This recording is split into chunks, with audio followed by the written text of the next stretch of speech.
A few years ago, very few years ago, corruption wasn't just rampant in Congress, it was actually rewarded. Congressmen who were convicted of bribery, bribery and embezzlement and fraud, they were actually rewarded with lavish pensions at taxpayer expense. Can you believe it that $126,000 a year was being paid to former Congressman Dan Rostenkowski, who was convicted of embezzlement, and yet we were still paying for his pension. That was the way that Washington worked for decades. That was what everybody just took for granted, and nobody stood up and said, this is absurd and it needs to change. But during my first month in office, I wrote a bill to strip the pensions of crooked politicians, and today that bill is the law of the land. And ladies and gentlemen, that is the right kind of change we're looking for.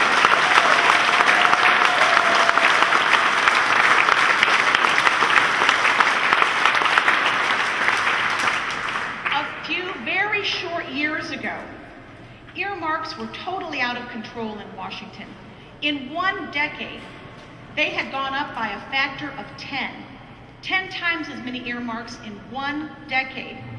Billions of taxpayer dollars were being wasted every year on ridiculous projects like that bridge to nowhere.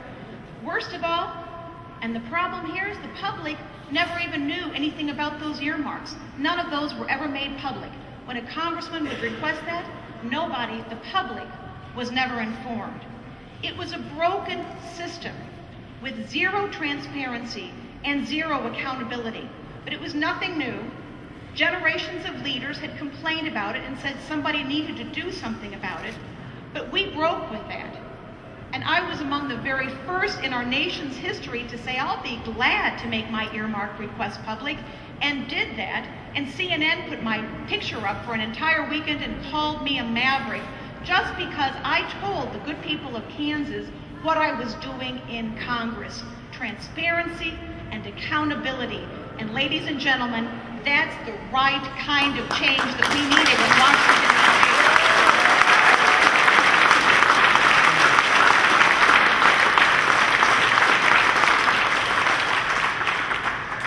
Again, a very, very few short years ago, America's veterans were a low priority on Capitol Hill.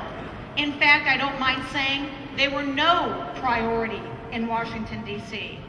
Our VA was so underfunded, our VA hospitals were so understaffed, and the Iraqi and Afghanistan veterans that were coming home to America found themselves caught in a broken system that they couldn't fix.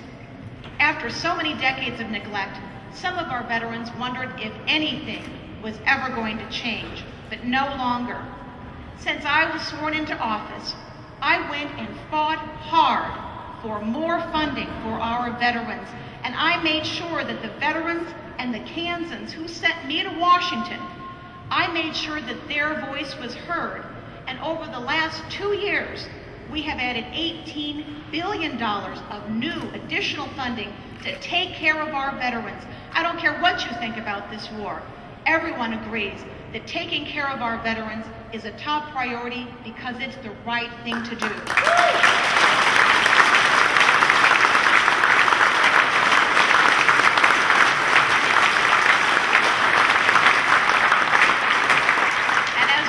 Imagine, you know what I'm going to say next. That's the right kind of change that we're looking for in Washington, D.C. I also authored a bill that basically took this soldier tax that our young soldiers were being faced with, and we took that away so that in fact next year 150,000 of our soldiers and their families will no longer have to worry about this so-called soldier tax. And that, again, was the right thing to do and the right kind of change that we needed in Washington, D.C.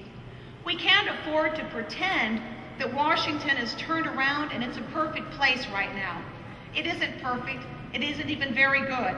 In fact, on some days, it's pretty darned awful.